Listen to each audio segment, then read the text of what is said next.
et la vie à ta croix. Les morceaux de mon cœur dans les cœurs des devoirs, je veux naître à toi.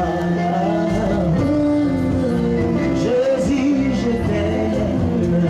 Je t'aime, Lola. Je m'agenouille devant toi. Je t'aime. Je n'avais rien de vouloir te louer. Je ne peux rien. Adorer ton serment et ta fidélité. Je ne peux rien. Je veux n'être qu'à toi. Jésus, je t'aime. Rien n'est plus beau que toi, non. Rien n'est plus puissant, rien n'est plus puissant que le sang du maman. Je veux naître après toi. Jésus, mon roi. Non, mais sans lever. Nos mains sont levées, nous voulons t'élever, t'adorer. Alléluia. Jésus. Et te célébrer. Oh oui, tu es le Père, tu es le Père de tous ceux qui ont le Fils aimé. Tu es Dieu, c'est moi qui le sais. Nous élevons nos mains vers toi. Nos mains sont levées, nous voulons t'élever, t'adorer, te célébrer. Oh oui, tu es le Père de tous ceux qui ont le Fils aimé. Tu es Dieu, tu remplis les cieux. Tu remplis les cieux, Seigneur. Tu remplis les cieux, Seigneur.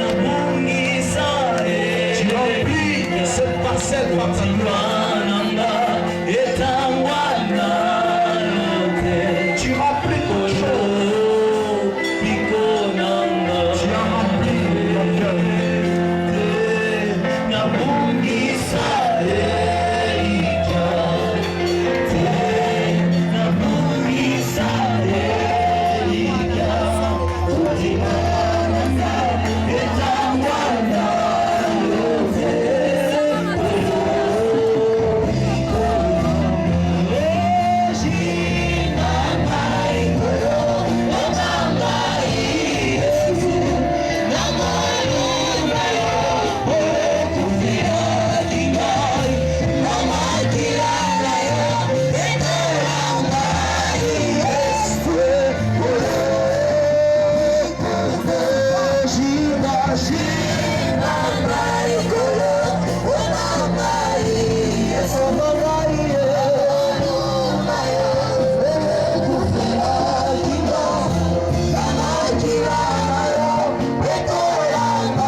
Na santé na causa.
Jésus, celui qui est assis sur les trônes.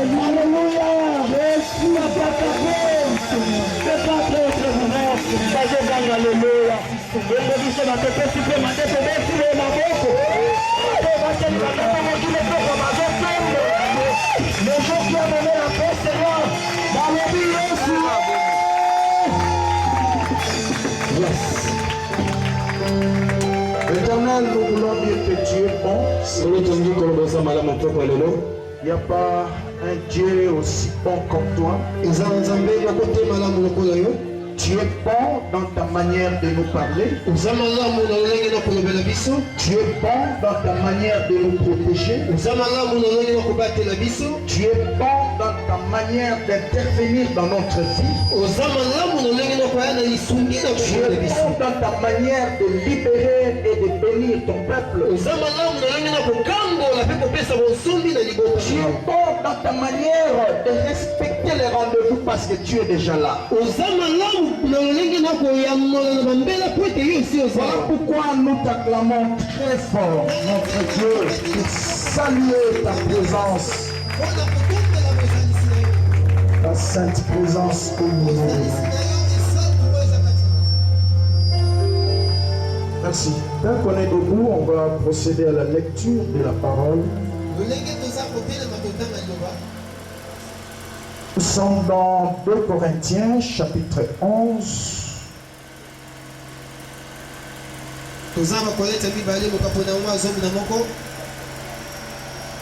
Moi, je suis dans la version français courant. 2 Corinthiens, chapitre 11, verset 13 à 15.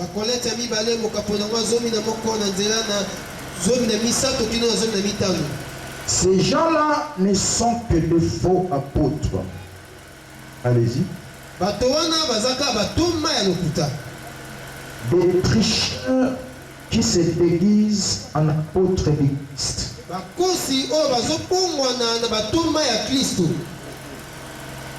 Il n'y a là rien d'étonnant car Satan lui-même se déguise en ange de lumière.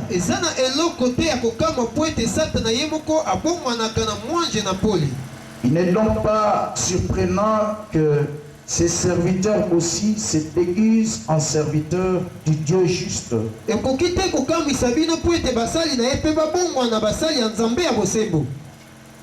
Mais ils auront la fin que mérite leur action.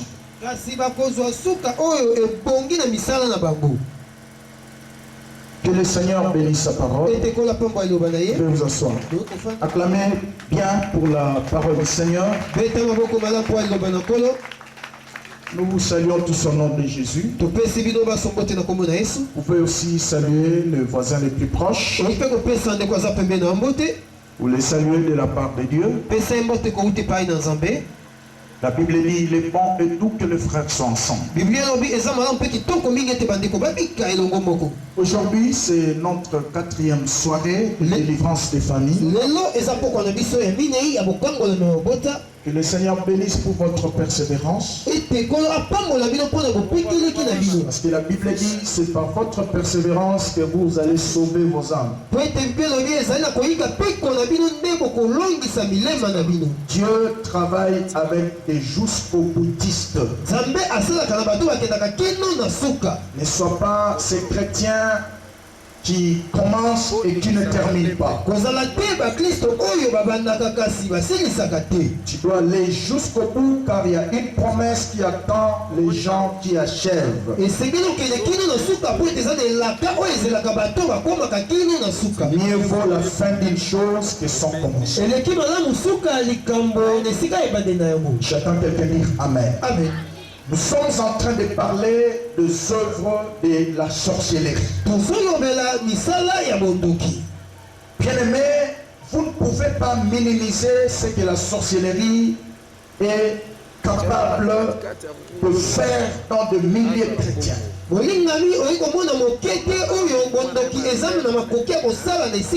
Aujourd'hui, la sorcellerie est en train de créer beaucoup de dégâts. S'il y a des foyers divisés, des familles divisées, c'est toujours la sorcellerie. S'il y a des églises même qui sont refroidies dans la chaleur spirituelle, les gens sont découragés, ne travaillent plus dans l'œuvre de Dieu. Si tu remontes la filière, c'est toujours la sorcellerie.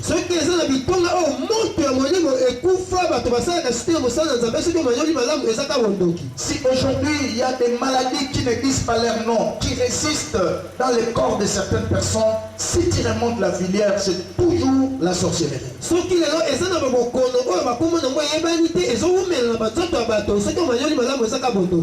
aujourd'hui certaines personnes affichent des comportements bizarres, des habitudes bizarres, si tu remontes la filière, c'est toujours la sorcellerie. Si aujourd'hui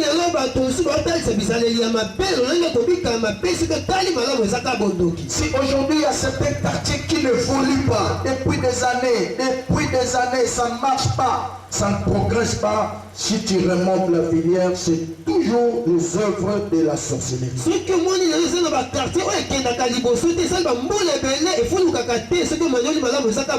Si tu regardes encore dans certaines familles, dans certaines vies, il y a des gens qui vivent de pauvreté imposée. Si tu remontes la filière, c'est toujours la sorcellerie.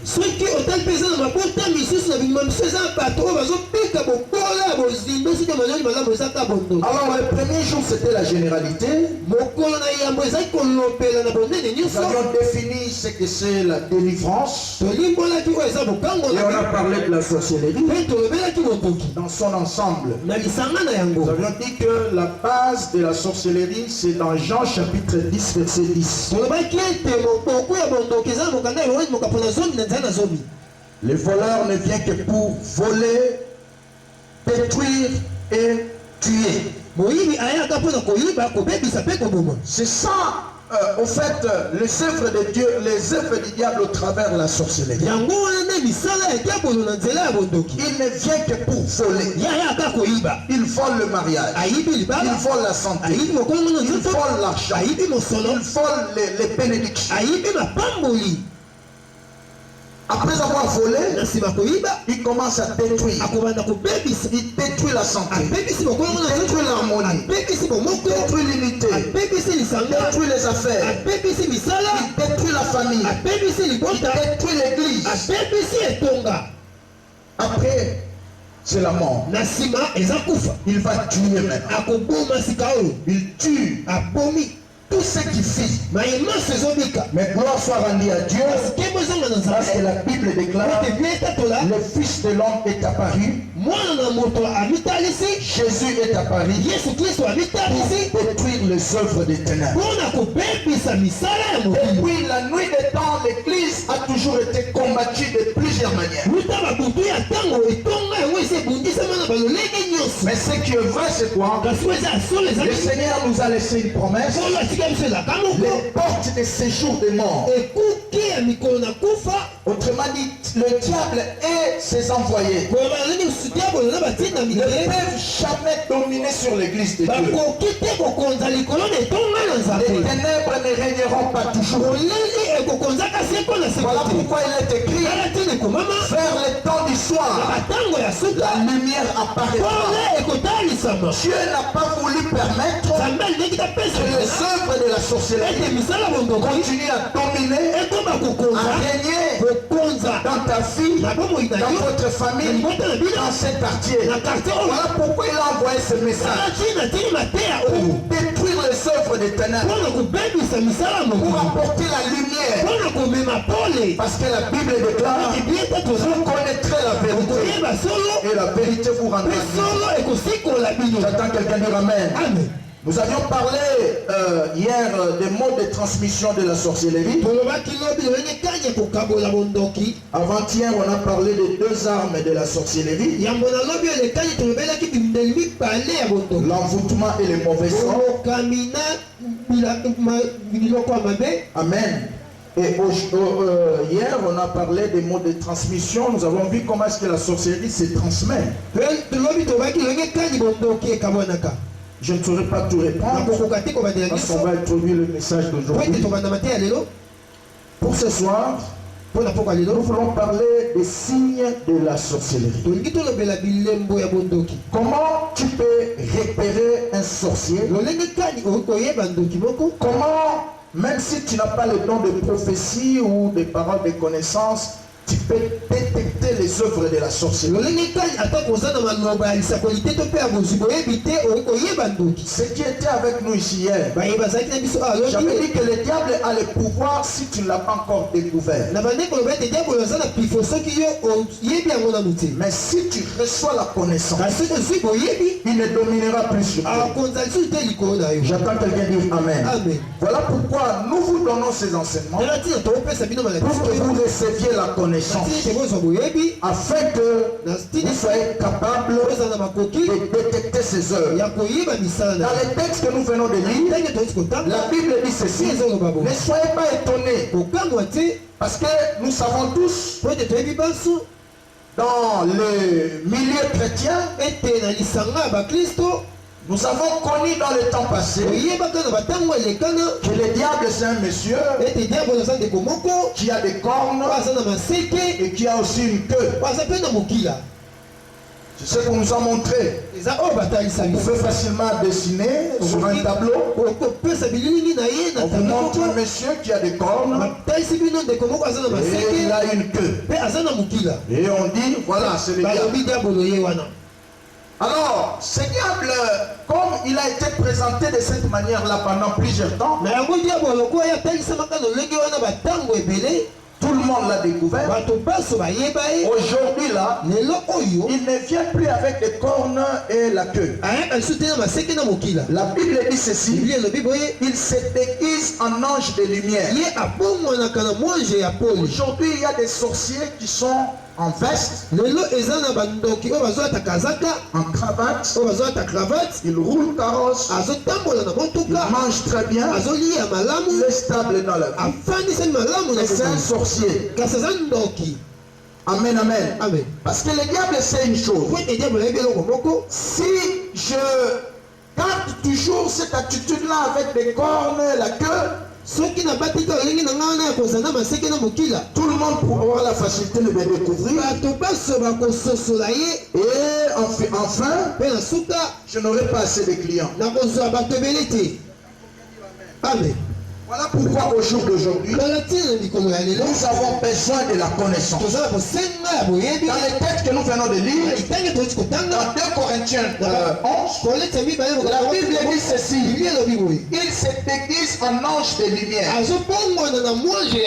Aujourd'hui, il y a même ceux-là qui tiennent la Bible, sont sorciers.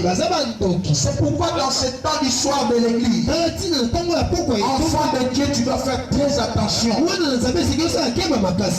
avec ta tête. Ne donne pas ta tête à n'importe qui. Tout simplement parce que ce monsieur tient la Bible, ou parce qu'il a dit des choses concernant ta vie. Alors tu lui laisses ta tête.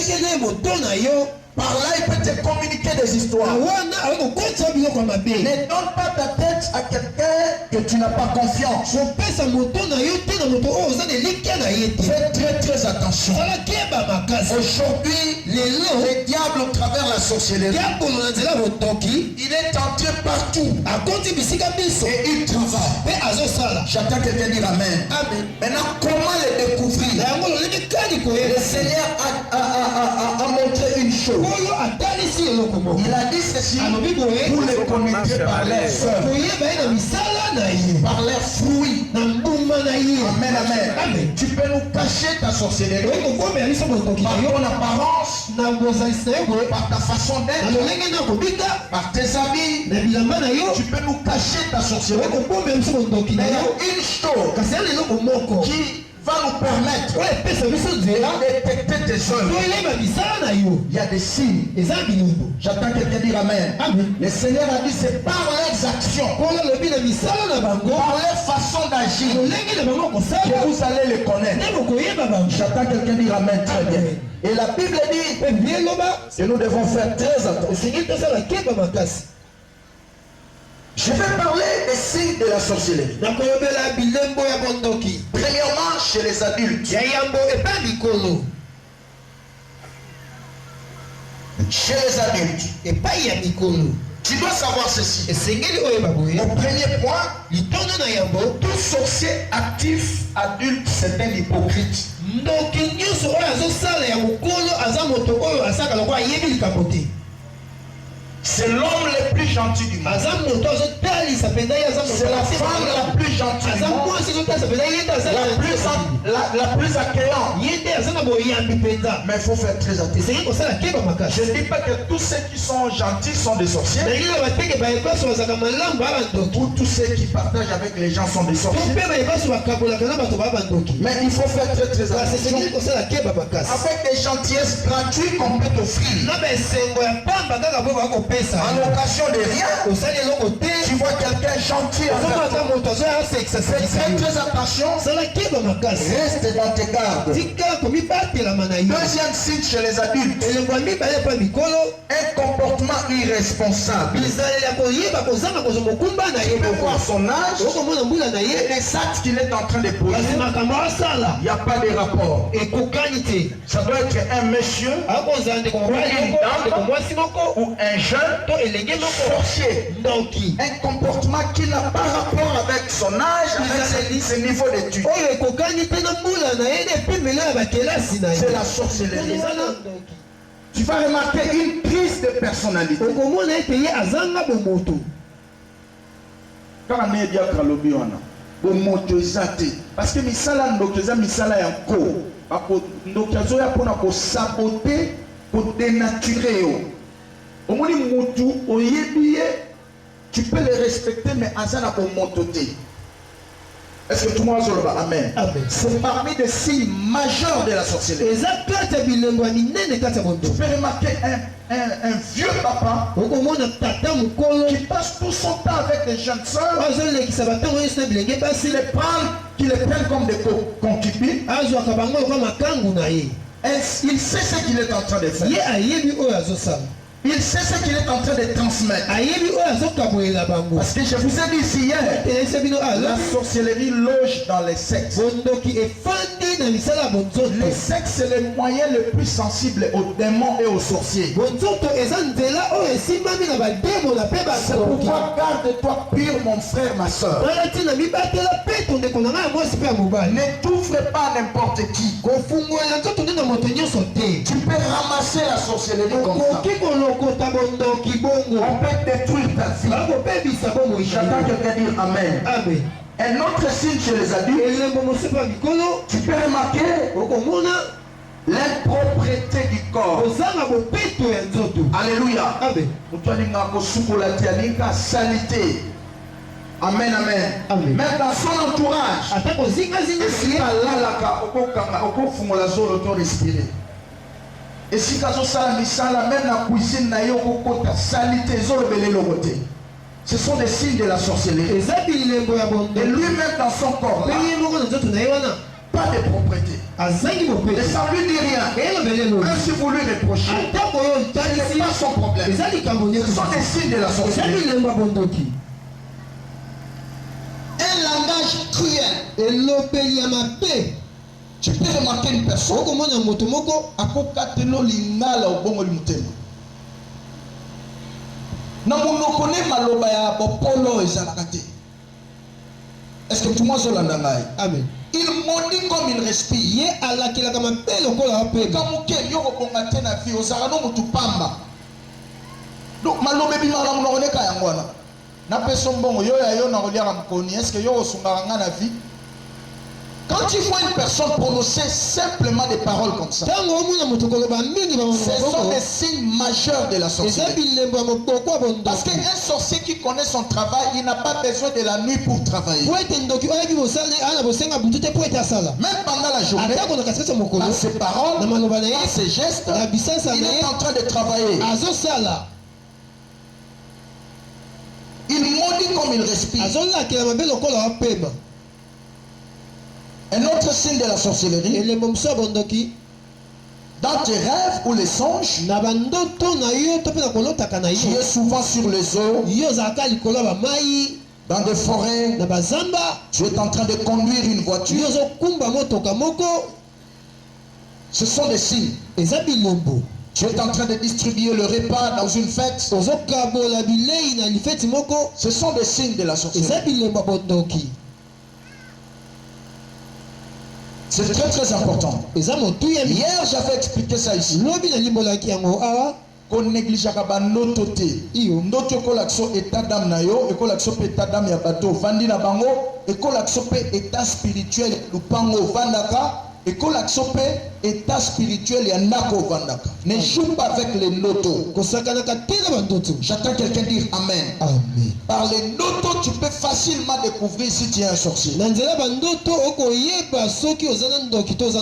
Toujours chez les adultes, tu peux remarquer un désir profond de voir les autres souffrir. Non, non, non. Un désir profond de voir son voisin souffrir et ne jamais être content de la bénédiction des autres. Un esprit de comparaison.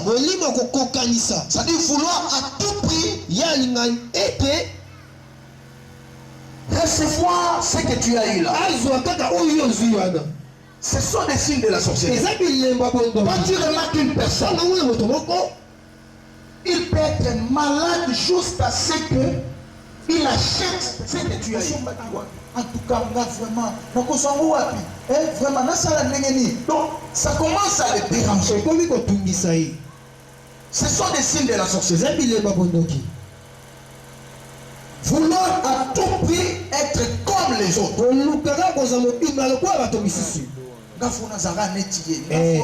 Il faut caca. Donc il commis que tout misaï. Là bas signe de l'eau. On est petit dans la oboma. Soka luki ça net tué so simbaté ali.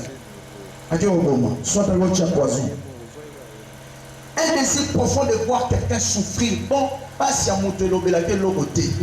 Au contraire, quand on moni on a pas si y a gagné de kotambu sa sango. Et pour éviter, à côté d'un côté. À côté d'un. Donc quand il voit quelqu'un en train de souffrir, c'est sa joie. Et il ne supporte pas les bénédictions et l'élévation des autres.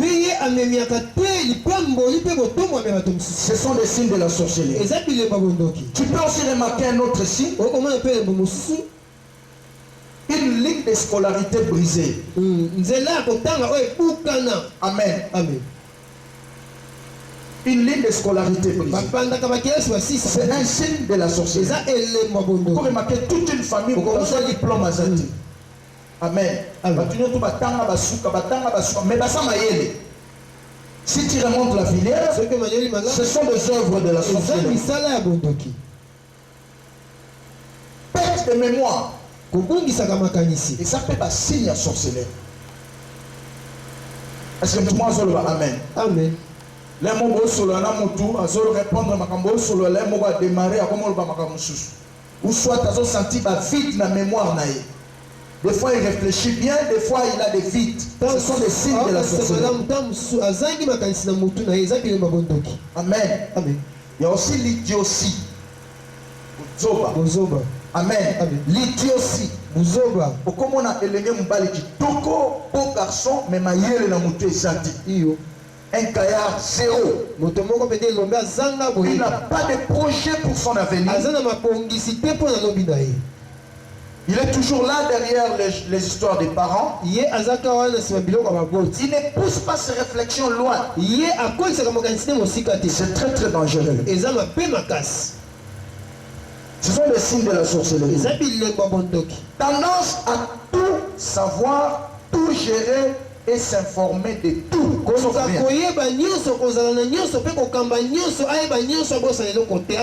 Amen. Amen. C'est parmi les signes majeurs de la sorcellerie.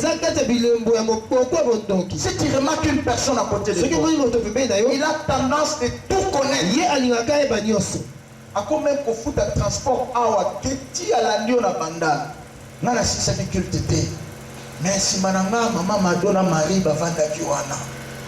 Basa ko beta solo ni na yo ki mikolo bali basa soki loko nini wana est-ce que yo yebite donc il peut passer toute la journée en train de chercher une information akoki ko lekisa mokolo bimba ko luka koyo ko zoboye et loko moko te ko leka sanke ayeba Pourquoi balukaka bongo? Parce que Satan a ça omniscient.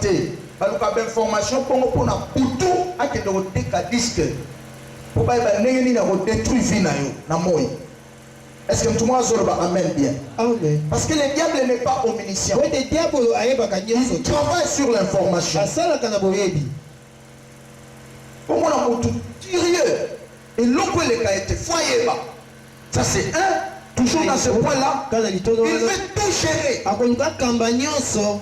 Tout gérer. Nous sommes à la mapoko na ye. Nous sommes, il faut y aller. Il faut y. Batabongo landela est bien. Nenga Gérabino na moywana azape mo continue na buto. Est-ce que tout le monde a amen très bien? Amen. Tu peux remarquer aussi un autre signe chez les adultes. Une femme qui a la facilité d'effacer les hommes, l'autorité des hommes. C'est un signe majeur de la sorcellerie auprès des femmes ou des jeunes sœurs. Moi si nyonso liboso ya mobali to ya mibali asakana mwaso ni moko boye malgré mi se fongwama. Mais chose mona mwana mwasi ana facilité ya ko minimiser autorité ya mobali. Ya ko bafouer ko niata autorité ya mibali. Landela est bien à cause de l'autorité. À cause de l'autorité. Amen. Parce que la Bible dit même que l'homme est le chef de la femme. Parce que le but du diable c'est d'inverser l'ordre de Dieu. Et de saboter les plans de Dieu.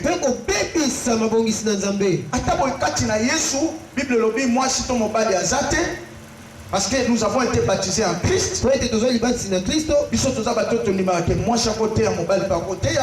Parce que mon sang est sexté. Alléluia. Amen. Mais dans l'église de Dieu, il y a l'ordre. Dieu c'est un Dieu d'ordre. Quand vous remarquez une personne, même muso ya kofungwa meleka mingi, otalema là. Parce que muto azabe na pouvoir kindoki ya butu. Akoko banga facilement te muto yo azana pouvoir spirituel te koleka ye. Nous avons même pas amitié, ce qui est et que yo obétier na moi na butu ayo ko pambo malade au kotinda. Au moins appelle pas amitié ya kindoki. Au moins les très têtu. Pourquoi? Parce que na butu azo mona ba gloire au ba pesa gaye. Yo suppose ya o bando tinda ye yo gangela ko résister. Et ça n'est pas mon na ka auto lo ba o. Quand tu es devant une personne adulte qui est sorcier, on peut remarquer qu'on a la facilité au quitter. À l'église, on peut se loi pour y aller au télémélamu. Pourquoi? Parce qu'il y a un senti qu'on a beaucoup de les cabines. Tous nos voisins, ils ont bon. Une femme qui efface les hommes sans complexe. Ce sont des signes de la sorcellerie. Et tu peux aussi remarquer un esprit de domination sur les supérieurs en âge et hiérarchie. Amen. Amen. Tu vois une personne, il a un esprit de domination sur des gens qui sont supérieurs à son âge. Il ne respecte personne. Tout ce qui est supérieur à lui, il ne fléchit pas facilement. Et ça, pour la boutoise au monde, il y a les kio.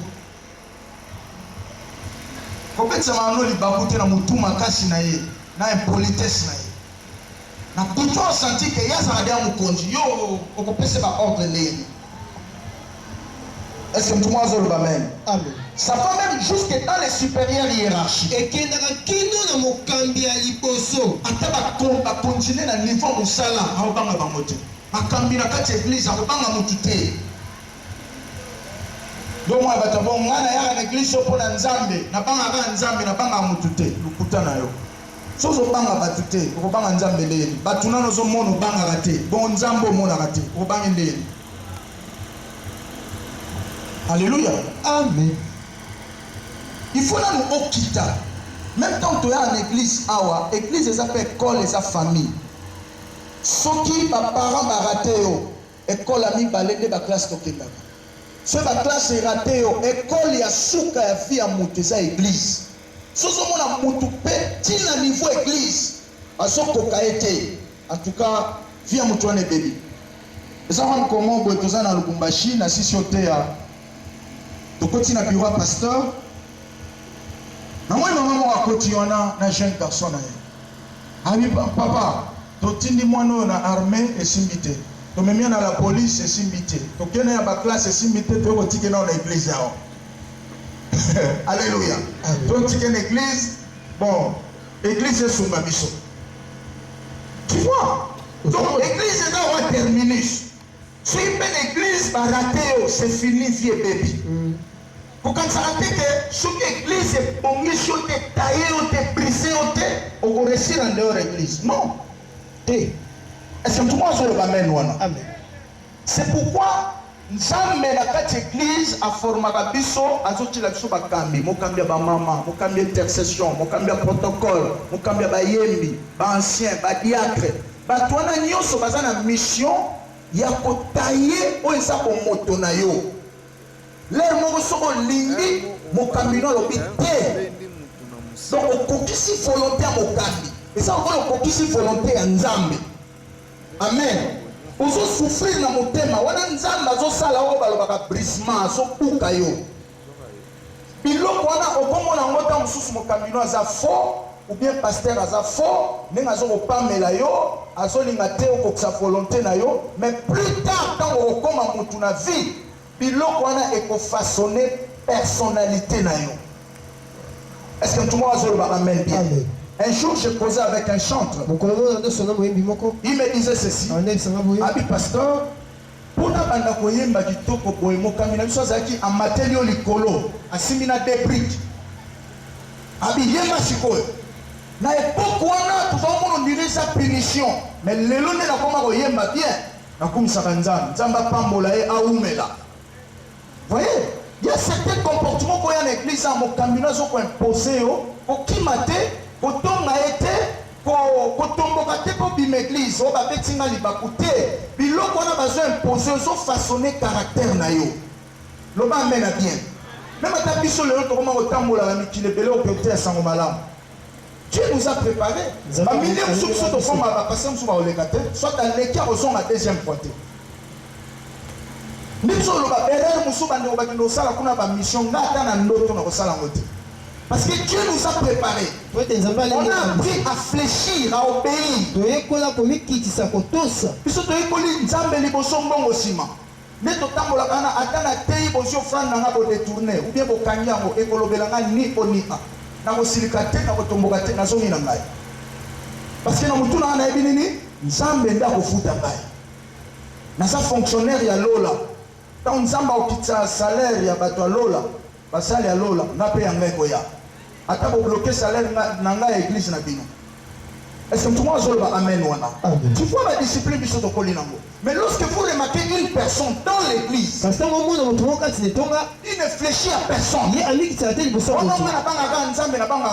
Non, non, non. Nous doutons fort.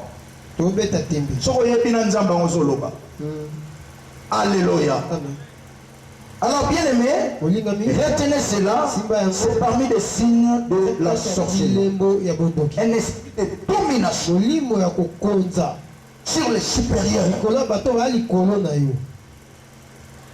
Je vais auprès des enfants. Je vais vous donner d'abord quelques facteurs qui favorisent la sorcellerie chez les enfants. Amen. Quelques portes d'entrée de la sorcellerie auprès des enfants. Je vois ici, il y a beaucoup de parents. Même vous qui me suivez à distance. Même vous qui me suivez au travers de ces CD. Tu peux prendre ta bloc-notes et noter cela. Alors, premier signe. Première porte d'entrée qui occasionne la sorcellerie chez les enfants. Le premier point, c'est la pauvreté familiale et le décès précoce des parents. La pauvreté familiale, c'est une grande porte d'entrée dans la sorcellerie auprès des enfants. Je vous dis la vérité. C'est pourquoi Esengeli Omoboti Oboya Bobola. Mais le premier moyen à Koboya Bobola, c'est nini? Fongola liboko pesaka mingi. Loboko e pesaka nezwaka, soko pesaka te okozwate. Est-ce que tout le monde a le bien amen bien? Amen. Bana mingi to traité bakana bango sorcellerie so la nene bien. Au moins la nene apparent bazai babola. Soit pour na kozanga ya famille ne ba ke opesa mwana kindoki. Amen amen. Amen. Toujours dans ce point là, les décès précoces des parents. Bana mingi so ba tomber la sorcellerie, c'est tout simplement parce que akufela ka bakoti na aisha mukie. Atikali orphelin, akokola pa yaya, akolipa ta mwasi, akolipa noko, le monoko abengani ye, akepa camarade moko ya tata na bango, biyenga yenga wana po bakoti bakufa, le bana ebele batomba na biloko wana.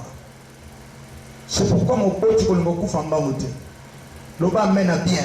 Amen. Pe koboma libala na yo te, nzamba sa peshi obana po kende soki wapi. Eza na mutu akozwa contrôle bana na yo kolega yo moko te mama. Iyo. Est-ce que maman m'a dit que amen? Amen. Fanda na libala no supporter beaucoup la bana na yo. Nzamba peso vi molai. Amen non na yo kite? Amen. Parce que so kufi mbangu ofungwa déjà porte. Pour bana na nde ba kotika lo yebite. Na lelo passe comme na mboka boy. Kishasa ba koko la mutu te. Kishasa ba vande la mutu te. Alléluia. Amen. C'est pourquoi si on dit grâce à loger yo, en charge pendant un temps, il faut bénir le Seigneur. Est-ce que tout le monde a amen bien? Amen. Si vous avez un bango, vous avez un simano, pas la barotique la neyeni. Naya olinga bango lokola yo, naya olukela bango lokola yo, naya otangisa bango lokola yo. Une famille disloquée, divisée, sans discipline ni rigueur spirituelle. Libota oyo ekabwana eswana katango nyonso ezangi discipline ezanga pe mibeko ya molimo. Amen. Amen. Une famille divisée. Libota oyo ekabwana. C'est déjà une porte d'entrée dans la sorcellerie auprès des enfants. Eza ekuki ya kokotela bondoke pa ya bana. Au moment où papa ayoka na tena maman. Soit papa na maman bakabola bana. Papa linga bana basi, maman linga bana mibali. Ça c'est quelle sorte de famille? Déjà c'est une grande porte d'entrée. Vous sacrifiez les enfants. Et la sorcellerie peut facilement entrer. Une famille sans discipline spirituelle. Tata ya na église abishawa, maman sambela na église bato balata ka faire blanc. Amen. Amen. Et na mutu tunamtala na ndenge na ye. Voyez, il n'y a pas une rigueur. Ezana mobeko bana bakenda na bango na église ya bato église na bango ezaka na tonga mulai likolo wana. Voyez, papa zana bishawa, maman zaka na ba vert blanc, bana musu bakenda na église oyo ezaka na tonga likolo wana. Alléluia. Amen. Bana musu bakenda na bato oyo bakumba maka batelemi bazaka na ba trace.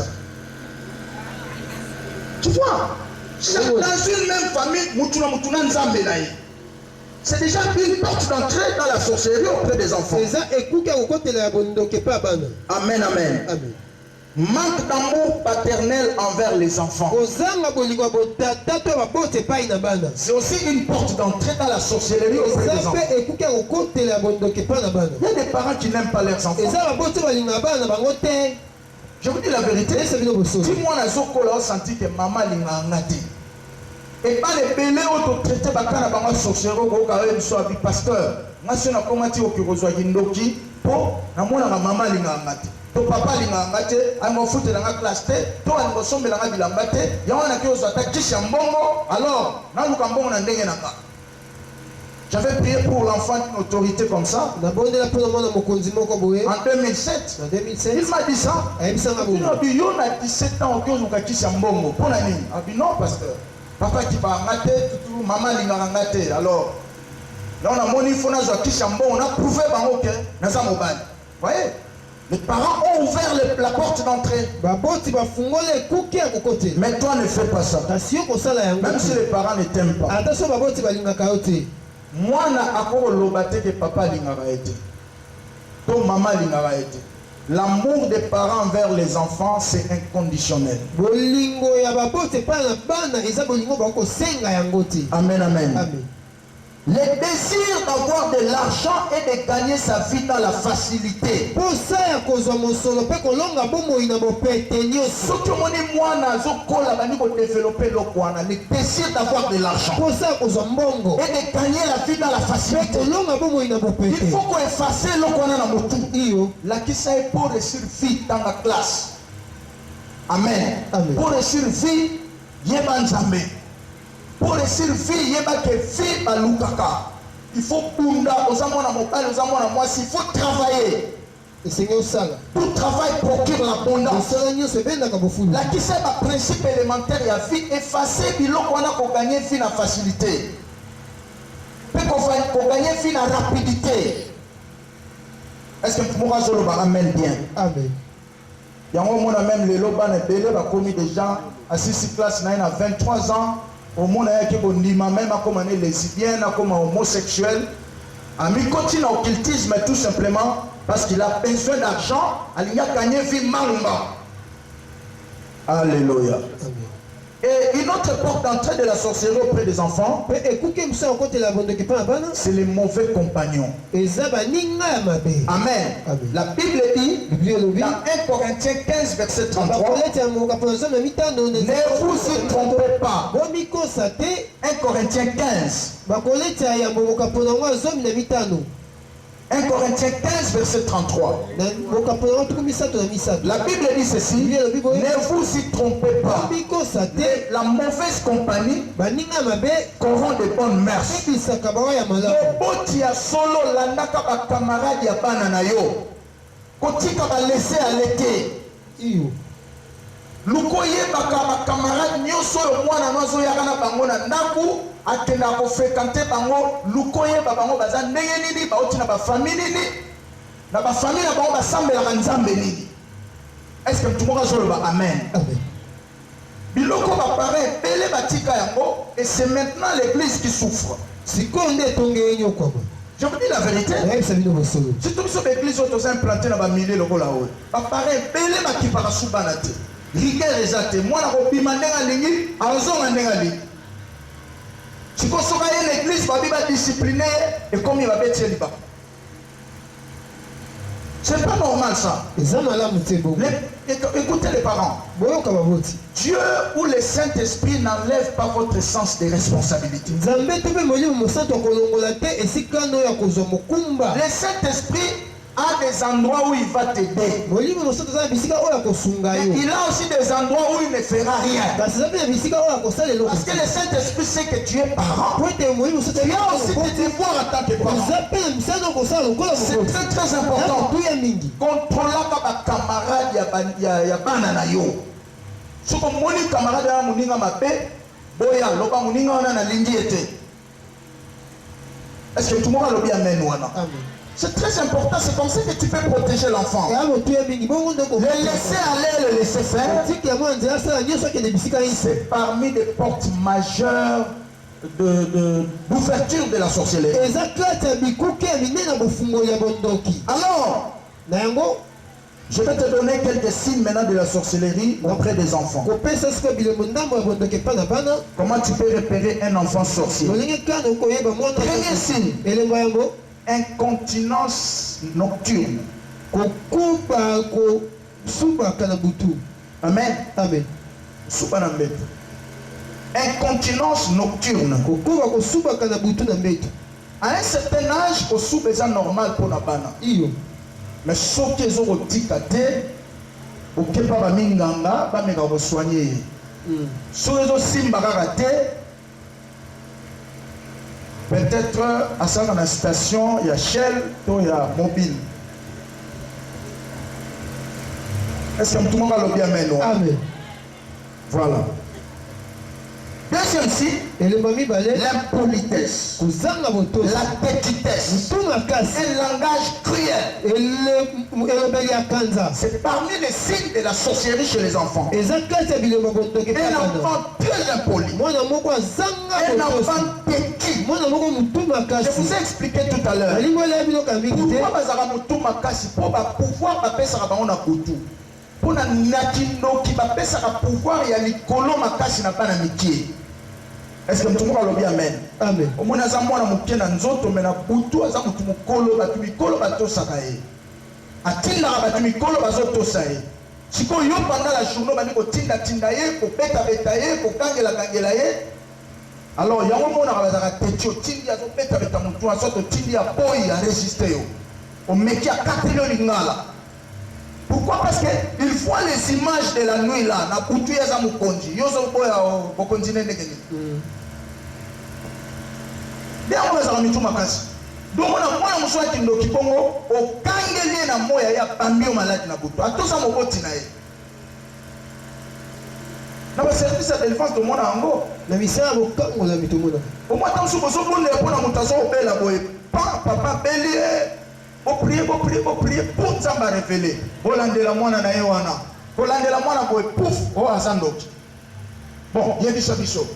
Yo salani na famille oh maladi au papa bela bana ngane na bamba ya.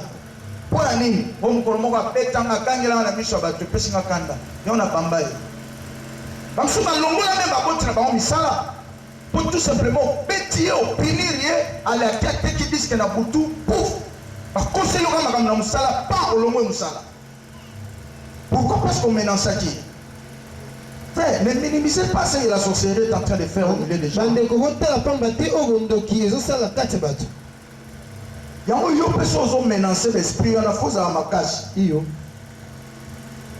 Est-ce que tout le monde a amen bien? amen Jésus est avec toi, tu ne peux pas avoir peur, yesu aza na elongo esengeli mais tu dois aussi être fort esengeli mpe spirituellement. ozala na makasi na molimo Comment on a le langage mappé, moi na zaka maloba mappé. Moi na moké makambo zobingisa na monoko na ye, otali âge na ye epesi yo trouble. C'est un sorcier. andoki Tu peux aussi remarquer ompe komona les désirs profonds de voir les autres souffrir sans pitié. posa ya makasi omona bato misusu banyokwama ayokaka mawa te Sokona mwana mokie me azanga mawa. Na bajeo azosala baninga na kofina moninga yo fini moninga boye ndenge nini. Ayesala nini? Sozo saranga na baninga mo eta babiloko makasi. Ayebi mawa yosa. Vous pouvez aussi remarquer oyi mpe komona l'impropreté dans les corps, ozanga bopeto na nzoto la mycose, ma palata na.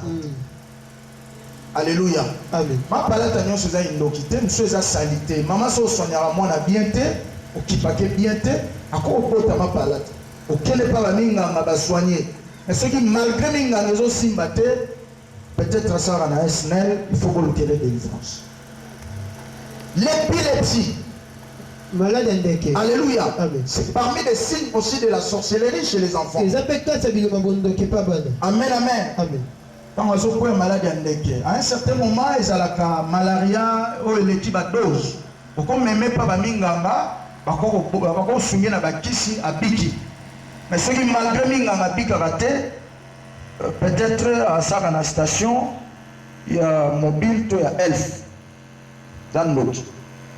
Pourquoi aussi remarquer un enfant qui vous mange comme un adulte, mwana oyo aliaka lokola mokolo un enfant gourmand, mwana moko aliaka c'est misa un signe de la sorcellerie. eza elembo bondoki pa bana Donc, oh, moi, on a 600, il y a 800. Il y a 800. Oh, aliaka bien wapi. Ça va poche belé yo éviter. Tu vas bager wana. Lukela et délivrance. amen Bilo ba mikolo mo boko lia bilo ya lia kata. Pourquoi mi sete yo aliaka bien. Landela bien. So luki kombo na na elf. Ozanga te. To na snel. Un autre signe, elembo mosusu un enfant qui tombe souvent malade mwana oyo abelaka mingi et des maladies qui engagent de grandes dépenses. mpe babokono oyo eliaka mosolo ebele Et il ne se rétablit qu'après la perfusion, la perfusion ou la transfusion sanguine. Quand tu vois un enfant comme ça, il tombe souvent malade. Et il ne peut se rétablir qu'après la perfusion. Là, c'est très dangereux. Et puis, système aussi, la makila, mingi pas moi na paix et ça va bager à l'autre. Est-ce que tout le monde a le bamène? Est-ce que ma pote bazawa? Si vous remarquez le Congo, mais maman n'a pas prière, pas bonne de la bonne nzambe. Il y a un autre qui est l'autre pour ça, la service à une onction par catégorie, il y a un ban à tout rendre bango. Mais après ma prière, vous êtes bien, vous aussi batté. Il y a un travail à suite, c'est très important. Un enfant, si tu as un malade, parent va commis paniquer. Ah ouais, maladie naïe, c'est un gars qui a TV. Maladie, c'est un gars qui a radio, puis qui a congélateur et kende. Donc, tu vas commis paniquer pour la maladie. Ça peut être un enfant sorcier qui est en train d'embrouiller le budget familial. Et quand vous n'ouvrez pas l'œil, alors vous pouvez vous retrouver dans des dépenses folles comme ça. Et voilà. Des actes et des comportements bizarres. C'est aussi un autre signe. Un enfant qui a des comportements bizarres. Il est des comportements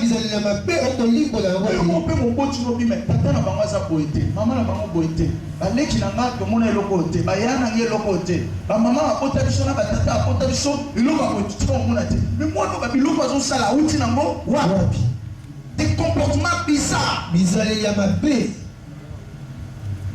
Des maladies compliquées dans l'enfant. Ça, quand on a malade, moi, qui ne peux pas aller à la vie. C'est quand on coach à malade.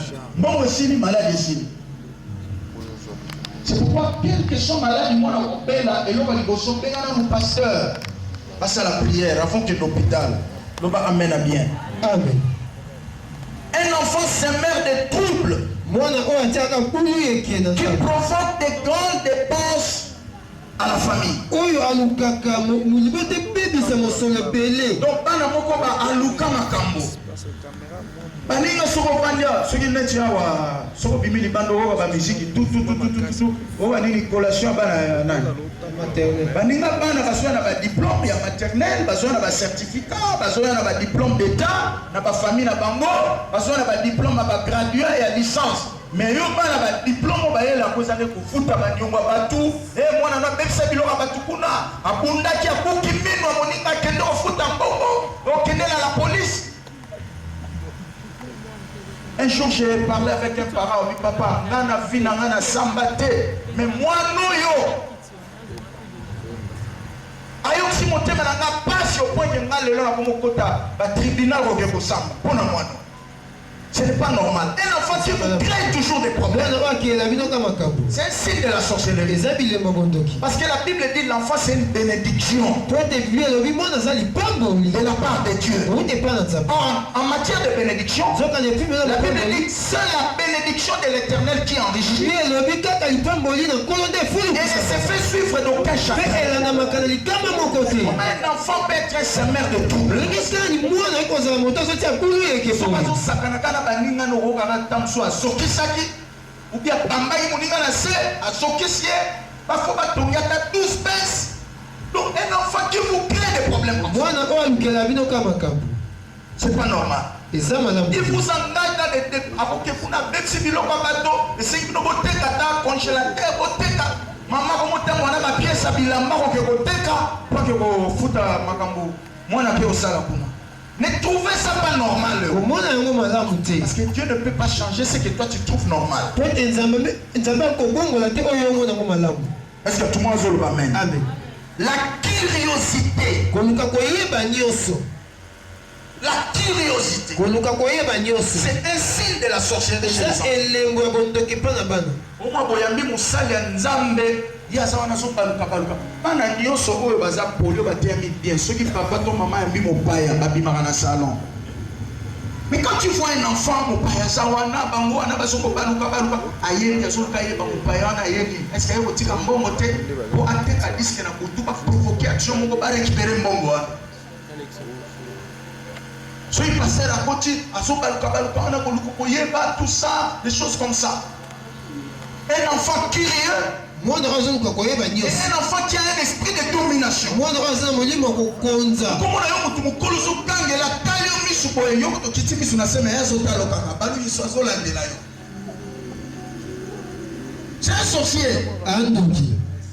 On dit moi na nyonso nyonso ce qui me sale nzamba koti. Nzamba na lupango na ndako mokonzi moko. Ota royal kuna na Gombe. Na koti kaka boye j'ai senti de bobi banda mususu ezana ba misamo lili au koti. Vous pouvez sentir les présences. Sentir les présences à ma belle. Alors, papa, ça tient à la banane. Bon, nous avons reçu les pasteurs. Venez tous, nous allons prier. Donc, moi, on a ce qui a mis ça, la cigarette, na kacha salon, mes amis. Et l'homme de Dieu est là. Non, la famille est là. Puis pourquoi on est bien dit? Papa lobi pasteur aye na ndaku to sambela tout azo fumer des cigarettes na salon azo fula mo pepe. C'est pas normal. Ya madame ti. Na bon ça va moi non on relaxer. Bon to hotel ma chonios. Tena na hotel mi ona Yesu ajali awa Yesu. Pour ate obamba na kuna. Dans la bamba milimo ebani obima na kati na ye. Donc l'enfant était déjà envoûté. Et ça va comportement sous papa, ne laissez pas ça passer comme ça. Tiens, un mis sous lequel est délivrance. Est-ce que tout le monde amène bien? Amen. Je suis en train de citer les signes de la sorcellerie dans une parcelle. Premier signe. Tu peux remarquer dans une parcelle les propriétés. Après quelques minutes, ça dit des hommes. Ce sont des signes de la sorcellerie. Sur le côté de la toilette, des fois. Mais les gens vivent là-bas, ils trouvent ça normal. Ce n'est pas fait ça. Surtout parce qu'on me ça comme moi, je vais rideau. Je vais à côté de la carte, je vais après je suis banani na rideau. Et ça normal, c'est que pour ça, un sorcier, mon banazo, ça là, bon mon yango, pour ça l'envoûter. Pour moi, la paix, ou essayer dans le bon propre, mais mutu ati bena likulu, aye ko kum sanza mega pembeni wana. Tout la voisin, yo mon a on pas on a bino.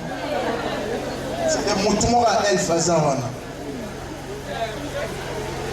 Alléluia. Soit tu as une douche normale. Oui, c'est Zaliwana Zongo. Pas qu'elle est là comme Sanza. Mais à tiki, oui, c'est normal. À qui dans la douche, à qui comme Sanza Meguna.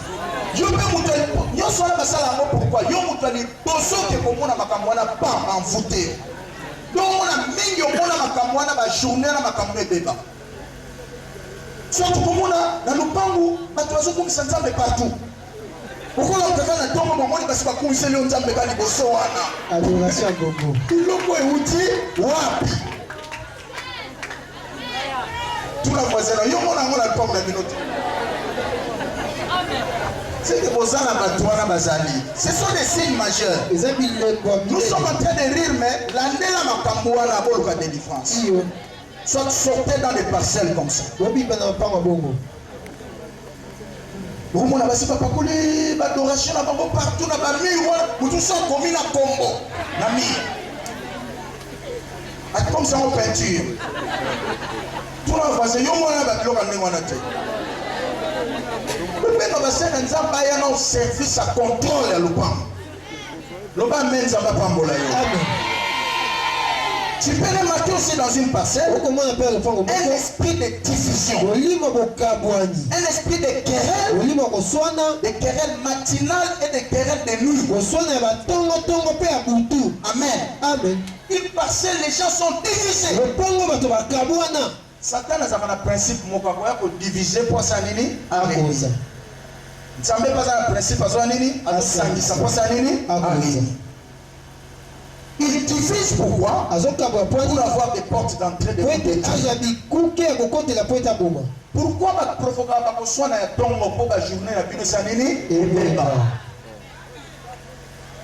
Pourquoi baprovoka bakoswana ya pokwa to ya butu mpo nini batravaille bino na butu?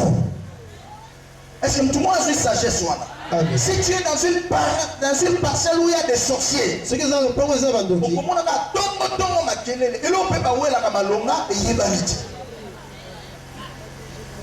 Po nini ntango ozobima na kanda wana bon nakena mosala polere na nge eleki me ntango nakozonga na kolakisa yo deja barécupere yo. Ntango obimi dele na kanda nosa nini ofungoli porte d'entrée journée bebi.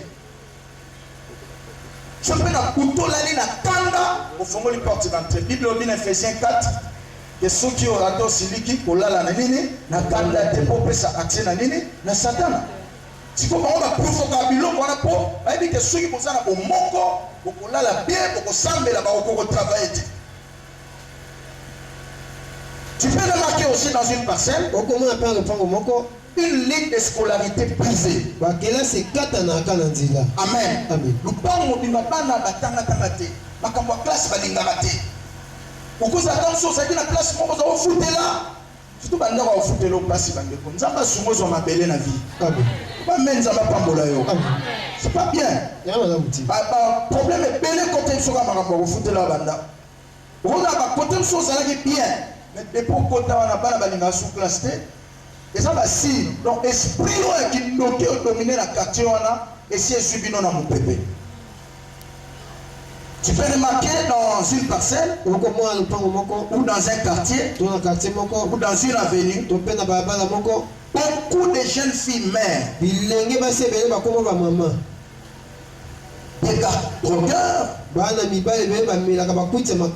des civrognes sans boulot, beaucoup des enfants parents. Amen. Amen. Tu remarques dans une parcelle, dans un quartier, dans une avenue, il y a beaucoup des enfants parents. Ce n'est pas eux, il y a un esprit de la sorcellerie qui les a pris en otage, qui impose des lignes de conduite. Moi déjà, on a déjà 12 ans, comment vous voyez 12 ans, comme ça, 11 ans, à 14 ans, 15 ans déjà, ça a moi dans mon corps. Tiens, comme ça, 22, ça a 4. 25 ans déjà à clôturer, on a 8. Et on a quartier mobile ndenge wana. Ba quartier bon so sali attention te, yo po yena bana no quartier bon oluki délivrance te. Au moins pe yo ba bandika rythme wana. Ba mo tongelo basala na kati ya ndako. Parce que tout le monde solo ba amène bien. Amen. Le sa voisin na za parent du camp. Likapo amemaka bana na mokongo te. Parce que likapo amemaka bakoko te. Naoka lisesi wana na mbandaka. Likapo amemaka kaka mwana na mokongo isili mekoko te. Yo sa voisin na za parent likapo. Likapo amemaka kaka mwana na mokongo mais amemaka koko te. Mais quand tu remarques les enfants commencent à te faire porter des cocos dans la même maison, dans la même... C'est pas normal. Moi, la fois que je suis coco libanda, chabala, kuna, et le bako. Parce que par moi, le bien mène. Amen. Et quand vous remarquez dans une famille, ou dans une parcelle, il y a beaucoup des enfants parents. Et ça, même ça, ça bien dit. Ce sont des forces de la sorcellerie. Tu peux aussi remarquer, je suis en train de terminer, un milieu ou une parcelle sans progrès après plusieurs années. Plusieurs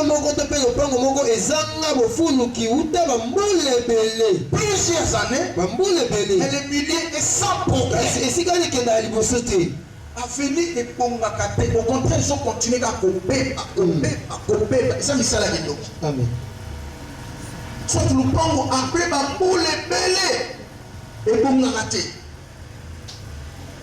Dès le premier jour, donc la couleur, boutique en autant, vous avez 7 ans, 8 ans, 10 aussi c'est l'université, la couleur, on est à un milieu qui ne progresse pas. Et si ce sont des signes de la sorcellerie. J'attends quelqu'un dire Amen très bien. Amen. La liste est tellement longue. Mais on doit s'arrêter par là. kasi sengeli tosuka awa On a parlé de beaucoup de signes tolobeli bilembo ebele qui sont majeurs. oyo eza ya motu Il y a encore d'autres signes. eza sa bilembo Mais mosusu ce que je vous ai donné là, parce qu'on appelle bino wana ce sont des signes majeurs. eza bilembo ya minene J'attends quelqu'un dire Amen. amen Alors ce soir, na yango na pokwa nous lelo voulons prier. tongi tobondela Et la prière que tu vas mpe faire, osamba tu okosala vas dire à Dieu, oyebisa nzambe tous ces signes-là de la bilembo sorcellerie wana nyonso ya bondoki dans ta vie na bomoi na yo soient détruits. ebebisama J'attends quelqu'un dire Amen. amen On va faire un travail d'onction. esala mosala moko epakwa ya mafuta On va prier pour des catégories de gens. kobondela mpona Prier pour des jeunes sœurs. kobondela mpona bilenge Parce basi que moi, Babylone, totangi awa, ils ont deux possibilités. Soit aux anoki, to baloki yo, au comme manifester bas signe. Est-ce que tout le monde va le dire amen? Pour pas tout souvent manifester bas signe, on a sorcellerie inconsciente. Donc baloki. Mais mon tout souvent, azapena conscient, azaka ndoki. Yango bilembo ezo sanini, ezo l'accent na vie na. Est-ce que tout le monde va le dire amen? Nous allons nous lever, on va remercier le Seigneur. Après avoir remercié le Seigneur, je veux procéder. On est en train de nous balancer un cantique. Soit Queen Nayo, Pakola Namaboko, Pakola Nelongi. La ligne vraiment à la concentrer parce que Zambani c'est le Mola. Pour que sa voisine soit zone de la Makamoto aussi à la tête. Parce que soit zone de la moto, même à ton PC aussi batté, ça le l'autre, ça n'a fait. Il y a des gens qui doutent, mais c'est leur problème. Restez concentrés. Le basi mananga na kombo na Yesu. Misumeza mukamba. Loba na kombo na Yesu. Masque nyonso. Ezala ya célibat. Ezala ya malade. Ezala ya pauvreté. Ezala ya malchance. Ya kindoki. Likolo na nga. Lelo. Chakombo na likolo na nga. Lelo. Ekwea.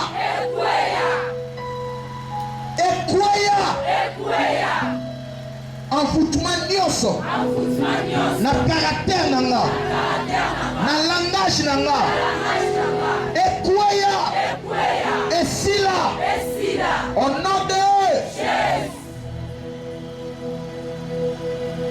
maloba nyonso oyo babwaka lokola tonga ekota na nzoto ya moto na fi na nga na quartier na uta tshaka kombo na yo na quartier na uta lelo maloba wana likolo na nga likolo ya fi na nga esika elongwa mipepe nyonso mabe ya kindoki oyo ekoti na vina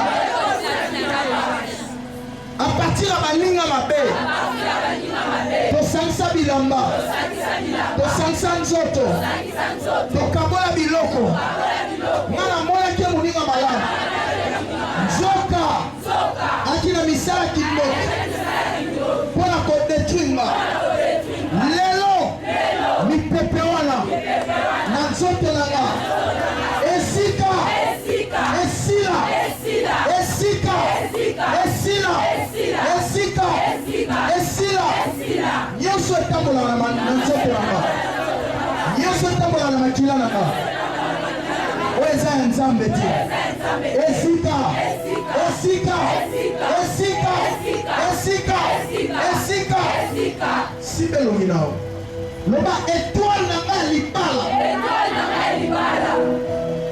jeune sœur Bangala cette puissance en tant que sibi voisin un problème noté ça l'a concentré mon amour est sérieux et ça la meloka kolanda kondima nao kolanda voisin te loba étoile na nga ya mariage oyo esipama na envoûtement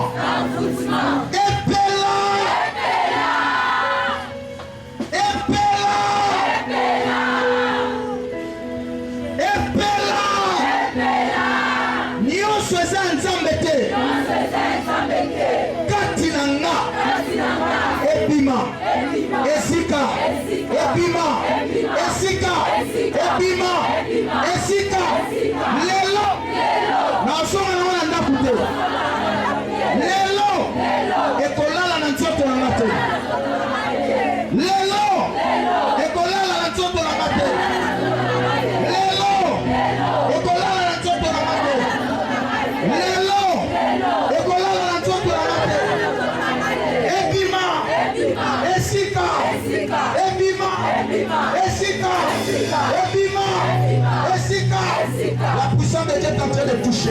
Nzambe ezosimba. Ebima. Esika. Zala libéré. Au nom de Jésus. Reçois ta délivrance. Reçois ta délivrance. Il y a des esprits qui quittent le corps. Reste concentré. Au nom puissant de Jésus. Reçois ta délivrance. Reçois ta délivrance. Reçois ta délivrance. Reçois ta délivrance. Reçois ta délivrance. Reçois ta délivrance. Reçois ta délivrance. Reçois ta délivrance. Il y a des esprits qui quittent le corps. Il y a des esprits qui quittent. Reçois. Reçois. Reçois. Reçois. Sois libre. Au nom puissant de Jésus. Reçois ta délivrance. Reçois ta délivrance. Reçois ta délivrance.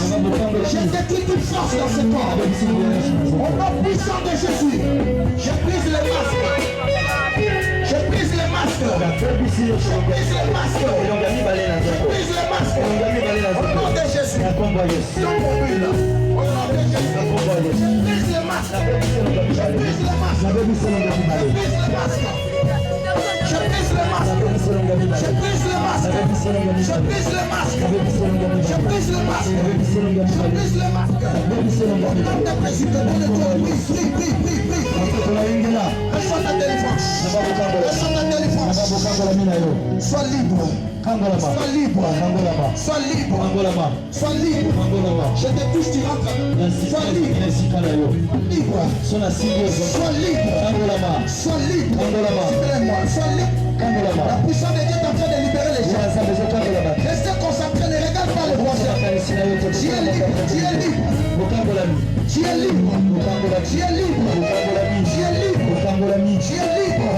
Tu es libre. Tu es libre. Tu es libre. Tu es libre. Tu es libre. Tu es libre. Tu es libre. Tu es libre. Approchez. Ne regarde pas les voisins. Donne-moi une là. Tu es libre. Chacun mon Tu es libre. Tu es libre. Tu es libre. Tu es libre. Tu es libre.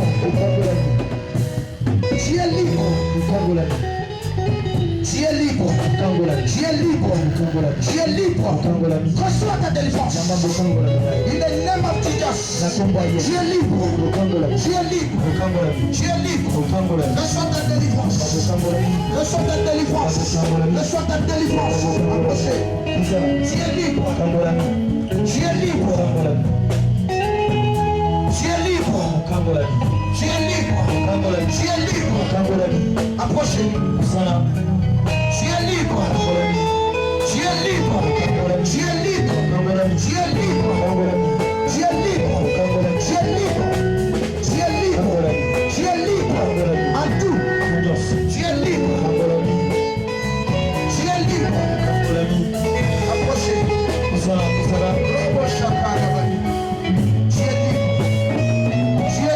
Tu es libre. Tu es libre. Tu es libre. Reçois ta délivrance. Au nom puissant de Jésus. Tu es libre. Je détruis toute force qui ne confesse pas Jésus. Je brise les envoûtements. Au nom de Jésus.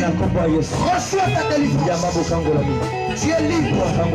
Au nom puissant de Jésus. Approchez. Dieu te libère.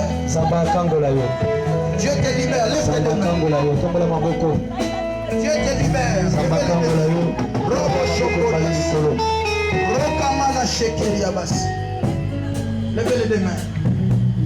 Au nom de Jésus. Reçois ta délivrance. J'ai dit ta délivrance. Ta délivrance. Ta délivrance.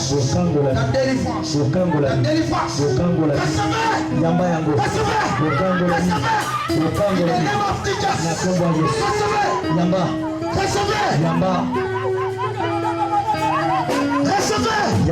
C'est trop fort. Je brise les envoûtements. Au nom puissant de Jésus. Soyez libérés.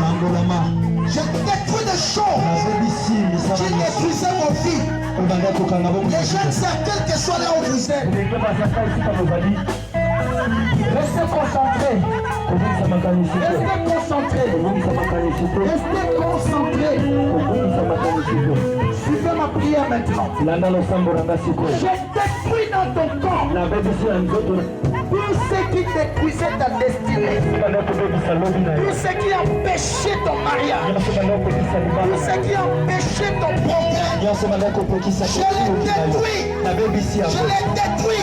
Je l'ai détruit. Par le feu. Reçois ta délivrance.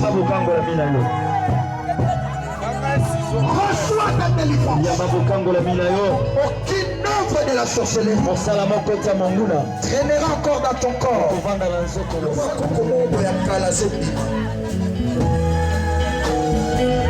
Et la somme ma jeune sœur souvent longola bango bilamba salité bala ça bango bilamba kito. Tu es en train de faire beaucoup de choses ici.